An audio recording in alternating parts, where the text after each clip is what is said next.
पता है, राजस्थान की वीरान जमीनों में ना सिर्फ रेत नहीं, कहानियां भी दफन है। आज हम एक ऐसी ही कहानी की परतें खोलने वाले हैं, एक श्रापित राजा की और एक चीखती हुई रानी की, जिनकी आवाज आज भी एक खंडर हो चुके महल में गूंजती है।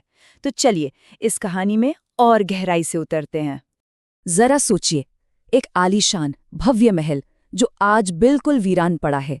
एक वक्त था जब यहाँ रौनक थी, शानो शौकत थी, पर अब यहाँ सिर्फ खामोशी है, भूली बिसरी यादें हैं और एक अजीब सा डर है। जी हाँ, ये कहानी उसी महल की है। किसी भी कहानी की जान होते हैं उसके किरदार, है ना? इस कहानी में भी दो ऐसे ही अहम किरदार हैं। पहले हैं राजा विक्रम सिंह, बहादुर, इसमें कोई शक नहीं, लेकिन उतने ही घमंडी। और फिर हैं उनकी बेहद खूबसूरत पत्नी रानी मोहिनी, जिनकी आंखों में ना हमेशा एक अजीब सा, एक अनजाना सा डर तैरता रहता था। तो ये जो राजा विक्रम सिंह थे ना, उन्हें अपनी ताकत पर, अपनी सल्तनत पर बेइंतहा गुरूर था। मतलब घमंड इतना कि कोई चेतावनी हो, कोई सलाह हो, सब उनके लिए बेमानी थी। और आप जानते हैं, यही चीज, यही घमंड आगे चलकर उनकी सबसे बड़ी कमजोरी बना। और अब बात करते हैं रानी मोहिनी की। खूबसूरती तो ऐसी कि चर्चे दूर दूर तक थे, पर एक बात थी, जो कोई भी उन्हें ध्यान से देखता था ना, वो उनकी आंखों में छिपे एक गहरे, अनकहे डर को साफ महसूस कर सकता था। पर यह डर था किस बात का, ये किसी को नहीं पता था। तो कहानी में मोड़ तब आता है जब एक रात महल अपनी पूरी शानो शौकत में डूबा हुआ था, और तभी दरबार में एक रहस्यमयी साधु दाखिल होता है। और उसका आना कोई मामूली बात नहीं थी, वो अपने साथ एक बहुत ही भयंकर चेतावनी लाया था। साधु ने बिना किसी डर के सीधा राजा की आंखों में झांका और कहा, राजन, इस महल की नींव किसी बेगुनाह के खून पर रखी गई है। इस महल को कभी कभी शांति नसीब नहीं होगी। ये शब्द बस शब्द नहीं थे, ये एक आने वाले तूफान का संकेत थे। अब राजा विक्रम सिंह, जैसा कि हमने कहा, घमंड में चूर थे। उनका घमंड उनकी अक्ल पर पर्दा डाल चुका था। उन्होंने इस चेतावनी को अपनी बेइज्जती समझ लिया और गुस्से में उन्होंने उस साधु को महल के तहखाने में डलवा दिया। राजा को लगा कि उन्होंने मुसीबत को कैद कर लिया है, पर असल में उन्होंने तो श्राप को ही अपने घर में, अपने महल में बंद कर लिया था। और साधु की कही बात उसे सच होने में जरा भी देर नहीं लगी। उसी रात से, हाँ, उसी रात से महल का सुकून जैसे छिन गया और फिर शुरू हुआ अजीब और डरावनी घटनाओं का एक ऐसा सिलसिला जो थमने का नाम ही नहीं ले रहा था। हर रात ठीक 12 बजे, जैसे ही घड़ी की सुइयां 12 पर मिलती, महल में एक अजीब सी अनदेखी शक्ति जाग उठती थी।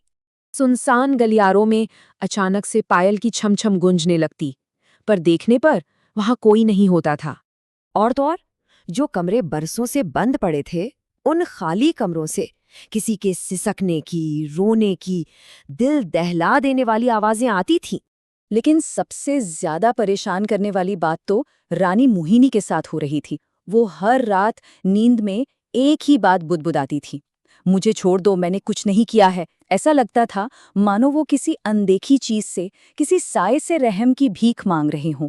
जाहिर है, इन सब घटनाओं का सबसे गहरा असर रानी पर ही पड़ रहा था। वो पहले वाली रानी नहीं रहीं। उनका बर्ताव धीरे धीरे बदल रहा था, और ये बदलाव, सच कहूं तो, किसी की भी रूह कंपा देने के लिए काफी था। मतलब कुछ बहुत ही ज्यादा अजीब हो रहा था। एक बार जब रानी ने आईने के सामने मुस्कुराने की कोशिश की, तो आईने में जो उनका अक्स था, वो मुस्कुराया ही नहीं, वो बस खामोशी से एकटक रानी को घूरता रहा। अब तक राजा विक्रम सिंह ये सब कुछ वहम समझकर टाल रहे थे। उन्हें लग रहा था कि ये सब मन का फितूर है। लेकिन फिर एक रात उन्होंने अपनी आंखों से कुछ ऐसा देखा जिसने उनके घमंड के किले को एक झटके में तोड़ दिया, और कहानी अपने सबसे खौफनाक मोड़ पर आ पहुंची। उस रात हुआ ये कि राजा ने देखा रानी तो बिस्तर पर आराम से सो रही हैं, लेकिन उनकी परछाई बिस्तर पर नहीं थी। वो दीवार पर सीधी खड़ी थी, बिल्कुल सीधी, जैसे वो राजा को ही घूर रही हो। राजा अभी इस खौफनाक मंजर को समझ ही रहे थे कि तभी उस परछाई के ठीक बगल से दीवार से सचमुच का खून टपकना शुरू हो गया। और फिर उसी खून से सनी दीवार से एक आवाज आई। वही आवाज, वही भविष्यवाणी जो अब एक भयानक श्राप बन चुकी थी।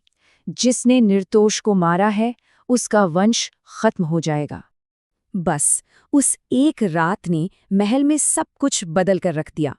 वो रात अपने पीछे एक ऐसी अधूरी पहेली छोड़ गई जो आज तक सुलझ नहीं पाई।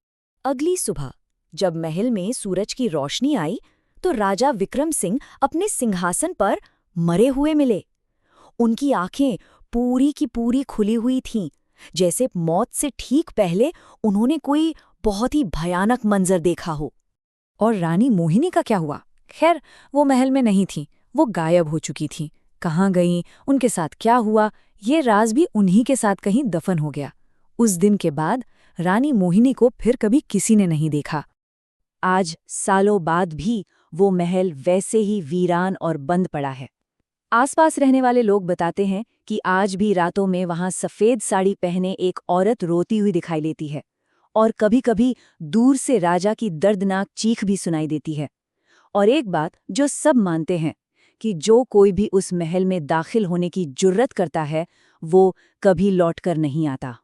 तो ये कहानी आज भी एक अनसुलझा सवाल है, एक श्राप, एक डर और एक अधूरी दास्तां। सवाल बस एक ही है कि क्या कोई कभी उस महल के अंदर जाकर उसके राज से पर्दा उठाने की हिम्मत कर पाएगा?